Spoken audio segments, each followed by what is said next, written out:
Entrepreneurship Couch, welcome to this week's segment. In this week's segment, again, FESO Africa has afforded us an opportunity to have their MD and founder, Kuda Mupawose. She's back to talk to us about what is it that entrepreneurs need to do to keep their fire burning. Kuda Mupawose, welcome to the program. Hey, Shepherd, how are you? I'm good. Kuda, welcome to the viewers. Thanks. Kuda, thanks again for coming onto the platform today to discuss with us in terms of what is it that entrepreneurs need to do to keep the fire burning.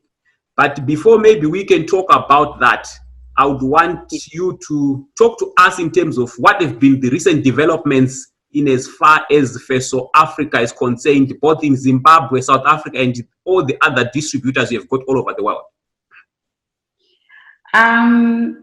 I'm excited that, our customers are catching up. Like last week, I was telling you that we're getting more orders. And yeah, every day now, before last week, we could get maybe 3 orders per week, but now it's almost like every day we are having to ship out something. And so we can see that not just the behavior of us, but also of our customers, and which also is a good thing that we know the customers are actually taking time, staying away, but they are not ignoring the important things, because I was so scared of hair loss regression, in the sense that after having done treatments with someone and then their product is over, the home use at home is now over and there's lockdown, they can't come out. But I think introducing the online and pushing for it more has given them an opportunity to be able to actually order. And so I am not so super worried anymore. I know that we'll not lose the gains that we did. So that's a good thing. So, because remember, it's not just about getting the money, but it's also about getting the results. So we have, the only challenge now currently is sending products across the world because shipping companies are limiting the products to send out. Most of them that are being sent out are more on those that are considered essential. Things like your masks, anything that is related to COVID directly. And then if you need to send something outside the country, there are some regulations that are coming in. There are some certificates that you have to obtain. And to obtain those certificates, it's a mammoth task. And I'm working on it, but it's something that's where we are finding a challenge. But remember, challenges are there to be conquered, especially if you're an entrepreneur. That's what it's all about. It's about learning something new every day. So if next time we have a pandemic, I know, okay, now we need to ship to Australia, I need to do this. I've got a shipment that needs to go to Botswana. While the borders are closed, how do I go around it? So yeah, it's challenging, but an exciting challenge. So we're very excited. For those that still have the product, they're getting more customers, and we are getting more, agencies, which is something that is very interesting, because prior to COVID-19, we were going around to salon owners, and hairdressers, telling them, you need to introduce this product to your clients. It's passive income. And now that the salons are not open, we are getting more hairdressers, salon owners now becoming agencies, because now they need something to sell to their customers. That way they're now making money instead during this time. So we have found that we are listing a lot of agencies, which is a good thing. We've read, I think in the week, I've registered maybe 3, which is something. And these are not people that we've gone out to look for, but these are agencies that are coming through. And then also for people that are in South Africa, like maybe what I can say is for agencies that are in South Africa. So sometimes maybe you don't have the money, but you've got clients that you know need the product. So the other thing that we are now doing is if an agent has got clients, but we obviously know you don't have the money to buy directly and then sell to your agents. So what we're doing is we are asking the agencies to get their orders in, let the client pay them, they forward our portion of the money, they keep their money, and then we ship directly to their customer. So that also is working. So in a way, we're giving back to our agencies. All they're doing now is they are selling out there, remit the funds. That is just our portion, and we do the sending to their client for them. So that's making a good working relationship. So our smart partnership is working. So back to what we talked about last week. So this partnership is really working. And unfortunately, it's only operating in South Africa right now. But hopefully next time we should be able to send it and extend it to more agencies. Because sometimes, you know, seed capital is hard. You've got the customer who wants the product. And so it's just a matter of now telling the client that, okay, pay for your product. In the next 48 hours, I'll send the product directly to you and we ship from here. So that's the other thing that we're doing. Kuda, I'm actually impressed with the innovation you have come up with in terms of coming around. Necessity, my friend, yeah, is because, the master of all innovations. Yeah, because I think you have touched on a very critical aspect where somebody may be interested in helping you push your product, but they do not also have the working capital. So by making sure that they are able to go out, invite their clients, sell on behalf of their clients, and then end up forwarding the money to you after they've taken off their commission, it really makes a lot of sense. Yes. We have seen it actually, because most of the, this is mainly happening with hairdressers whose clients have they introduced to, and but obviously they don't have the money now to pay. But say, I'll give you an example. If a client comes to us and buy directly from us, obviously there's shipping. So when we send the product to them, so you're looking at about 400 Rand per product. So if an agent does the same and we send directly to the client, this agent will pocket 60 Rand. And it depends on how many 60 Rand and that's the number of clients and that's the number of bottles that you are saving. So all you need is to be able to have the clients, and the clients pay you and you remit, you hold onto your 60 Rand. So suppose you've got 10 clients, in a day you can make 600 Rand. Because now we're doing nothing, you're seated at home, you're bored, so go onto your, WhatsApp, contacts, sell a bottle of Feso.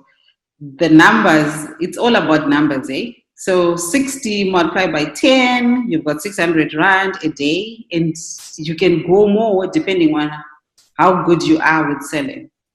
So it doesn't have to end because you don't have to stop making money because you're at home. You need to think outside the box. That's what entrepreneurship is all about, isn't it, Shephard? Sure, it is. Yes. Now let's get on to the subject matter of today. A lot of entrepreneurs, they start with impact, momentum.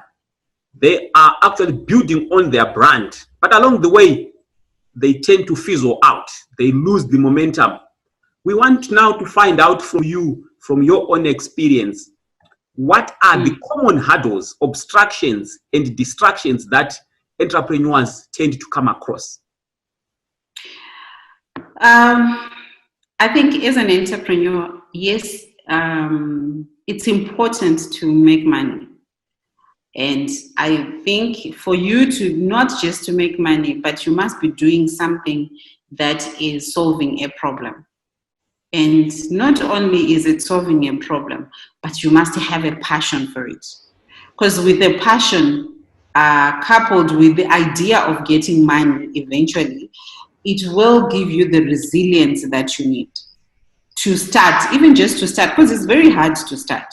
So to start with, as an entrepreneur, you must have a resilience.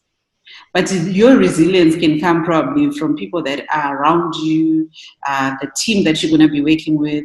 But the first thing that I can say is, as an entrepreneur, you want to start a business, have passion for the business.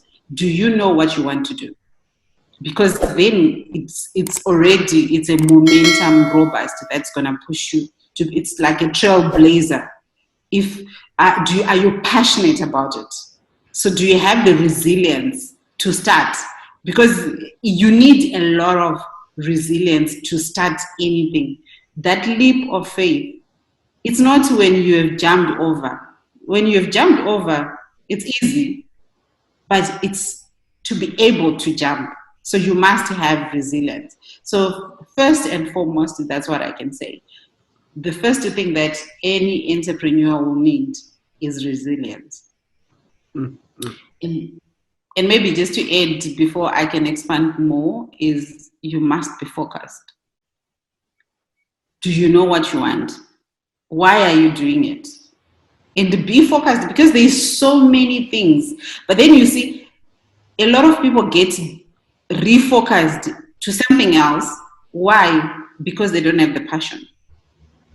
So when you start with a passion, something that you know, something that you enjoy, and you know that it's going to solve a problem, you will get money. As long as you're solving problems, you'll get money.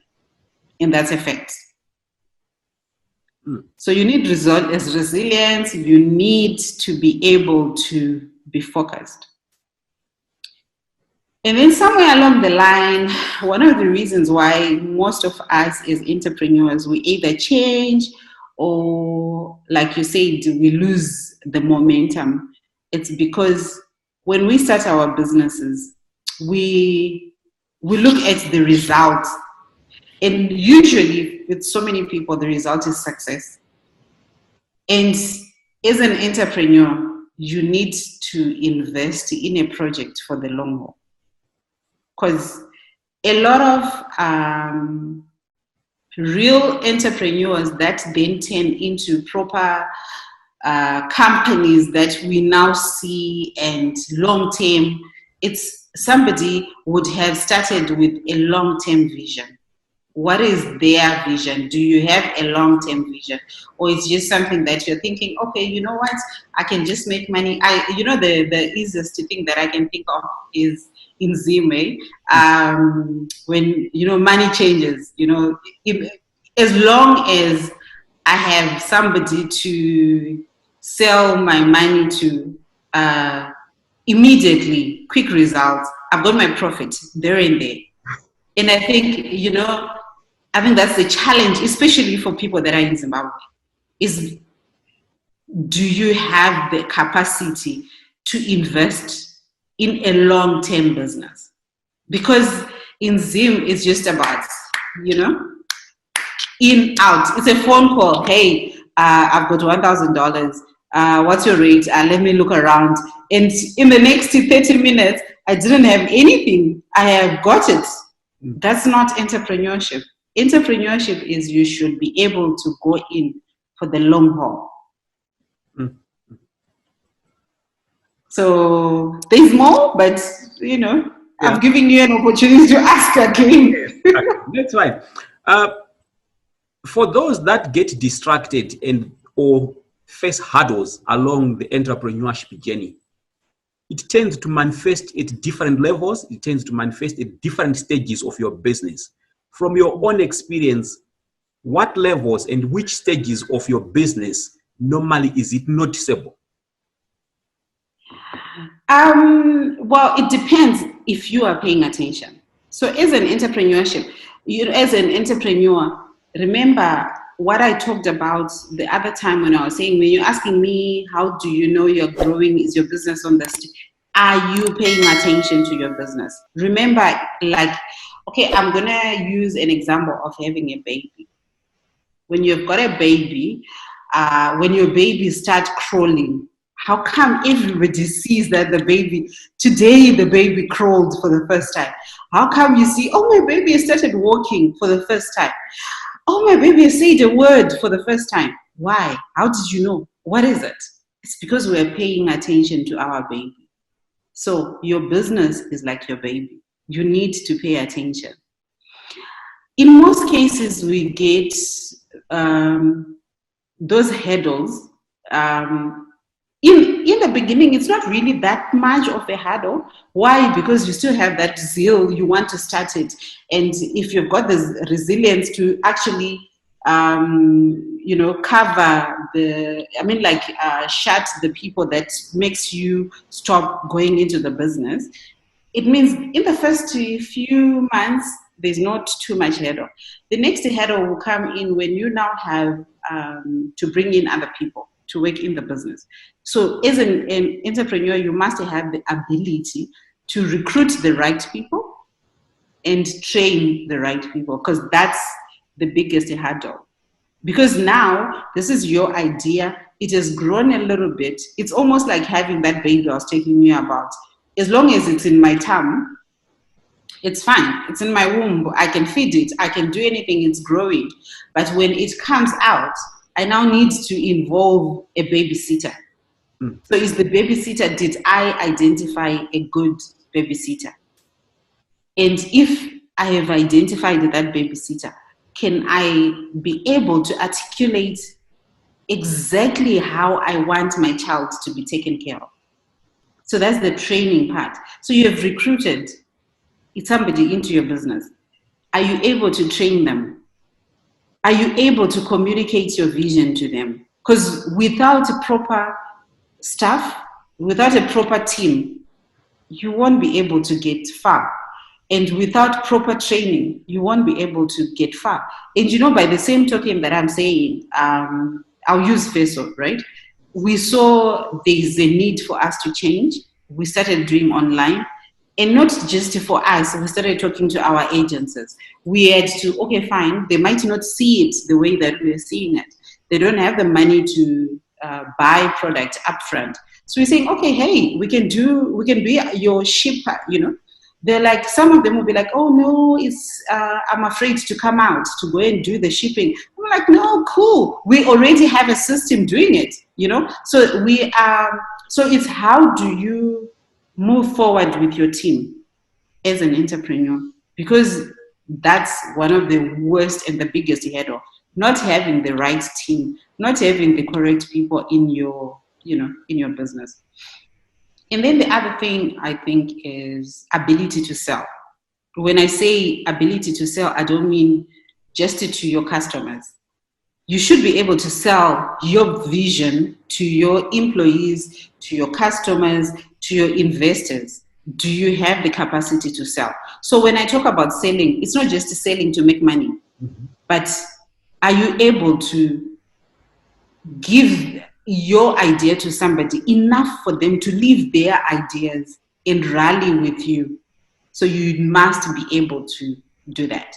And then the desire to learn, which that one, even for me, hey, the only thing that I wanted to learn was I wanted to learn best ways to do hair. I wanted to be the better. So for me, my learning was kind of like focused. So, but learning from an entrepreneur, it does not necessarily mean just your job. You must learn. Remember, we were talking about, we don't know money matters. It takes you the desire to want to learn. So not just to learn how to make your business work better. Like now, there is COVID. I remember people used to say, guys that are always on social media, Facebook, you're always on Facebook. Why? What are you doing on Facebook? So it used to be like it's a social thing, right? But now, if your business is not online, you are in the blankets. So learn, be open. As an entrepreneur, how will you get that fire keeping on burning? Learn. And don't learn just things that are within your sphere of influence. Learn from other people. Just for those that are watching this video, yes, I might, you might know me personally, and you might have known me for something else, but you need to learn, you know. You can learn from anyone. I've had to learn from my son on how to, to shoot online videos. How do I look this? It's got nothing to do with you, for crying out loud. But here I am, we need to adapt. But that can only come if you have the desire to learn. So remember when I said never arrive, always be green. So as an entrepreneur, how do you get over hurdles? By the desire to learn. You don't know everything. And then this one I'm very good at, reflections, self-reflects, how you, as an entrepreneur, you should be able to learn to self-reflect on everything that you do. And I'm urging you, and I'm, including you, Shepherd, at the end of the day, take stock of yourself. I know we are the worst critic of each other, and you are the worst critic of yourself. I'm not asking you to criticize yourself.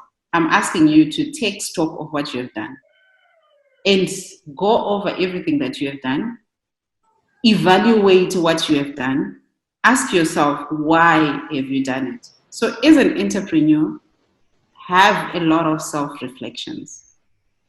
Without self-reflection, you won't be able to know whether you're still on the same position, because distractions will come. An employee will come with, this person sells and they sell 100,000 every month, and they come and this is your favorite person. If they come in and they come up with a brilliant idea, but maybe that brilliant idea is taking you away from your vision, you only know when you have time to reflect. And one of the distractions that happens is relationships. Oh my God. I can tell my way from left, right, and center and back. But relationships will come and will distract you. But if you don't have time to reflect and be able to separate your business, because remember, we once said your business is an entity and it's a person on its own. And you are a person. But for you to be able to make that distinction is when you do self-reflect. So that's also. And finally, if not least, if you don't have no questions, self-reliance. At the end of the day, your staff will go home. Like now, there's COVID. The government says be locked in your doors, and you are yourself. At the end of the day, they might be worried that, does this mean that we're going to work? Are we going to have money? Am I going to get my salary at the end of the day? Everyone is looking at you. Do you have self-reliance within yourself? Are you able to motivate yourself? So remember, after you've reflected, you've seen everything, do you have the zeal to say, hey, Shepherd, you can do this? When everybody else is gone, are you able to encourage yourself to stand up and give it another go? Because the world is watching you. You remember, I'll give an example of an athlete. When they are in the track, they are running. You've got spectators, they are pushing you, they are doing everything. But when the spectators are all gone, are you able, Shepherd, to still fan that flame so that your fire keeps on burning? Like now, everybody is under lockdown. There's no tea, I don't have somebody to meet and for coffee, and hear pep talk from other people, because they too want a pep talk. So as an entrepreneur, you need to be able to fan your own fan. Do you have the capacity to do that? Okay, that's me. Okay, so Kuda, these distractions and hurdles and obstructions have come in and they've been affecting your business. And sometimes if you do not reflect, as you were saying, you may not notice. But coming back to the business, how does this affect one's business? How do you notice the effect of these distractions when they tend to catch up with your business? How can one notice? What are the things that one needs to look at and say, oh, wait a minute, I think I've been distracted? What are the indicators? Well, take for example, like now, I'll use COVID as disrupted everyone. So definitely there are checks that are bouncing, and there are bills that are going unpaid. There are salaries that are not being paid. Those are things that are now affecting the business. And for a small person, I think that is a huge thing. That's why it is important for you not to get to that level. When you now see you can't pay bills, you can't pay rent, that means that you've been distracted long before COVID came in.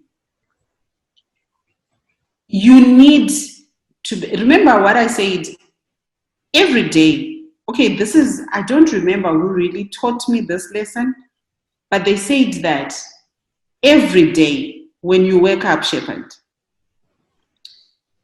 take stock of everything that you have used. I'm talking about your electricity. If you have made a phone call, there's money that you spent. If you have bathed, you have used the soap and water and some lotion.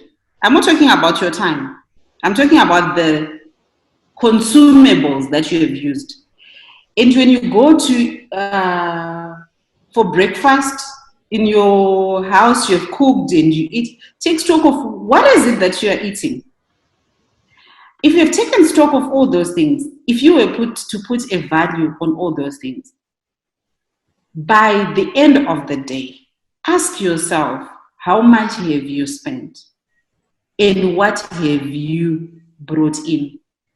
So, shepherd, if you're eating more than what you are making a day, that means you're sinking. And that's effective for everyone. So what does that mean? It means that, one, either think outside the box. How can I make money so that at least today I have bought I've used a bar of soap, I've used an egg. How much have I made? So my egg, if my breakfast was 20 rand, right? It means I need to make, say, 40, 50 rand. Or the worst case scenario, I must make 20 rand. Because if I'm going to spend 20 rand today and I've made zero, how do you expect the business not to fail? It's hard, but it's the reality. Because doing that on daily basis will make you analyze whether you are living beyond your means or you're bleeding your business, which is what we always do as entrepreneurs. How much have you spent? You know, the best thing that has ever happened for me for COVID is that I've realized that I'm not spending that much. I was looking through my bank statements. There's not much money that has come through, but there's almost zero expenditure, and I'm like, wow, this is amazing, because whatever little that is there, I've been paying attention. Why? Because I don't know when next my income is going to be, right? So this is what we all do, and we only make those changes when there is something huge that has come up.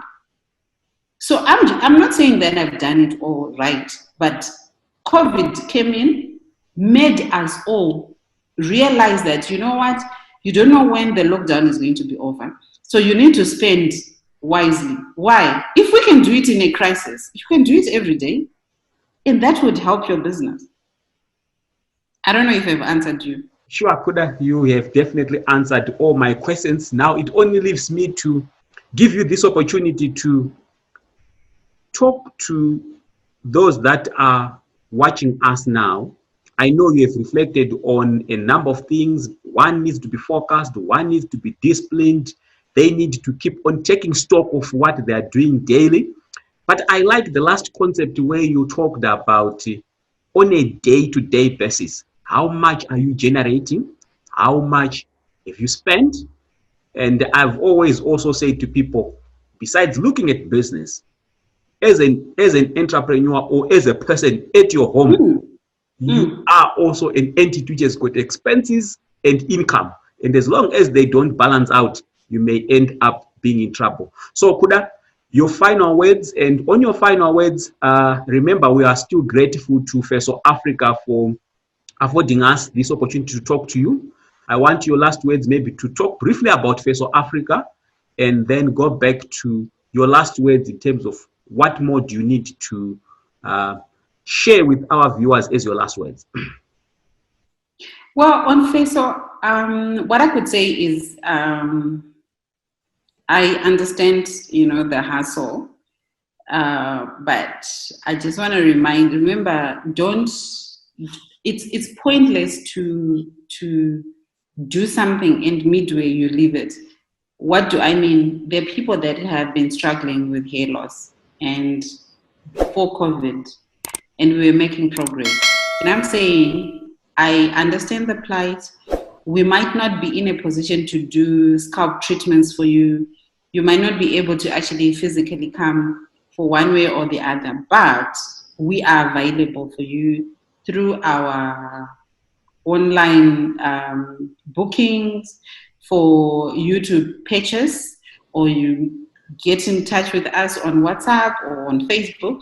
We are available for them.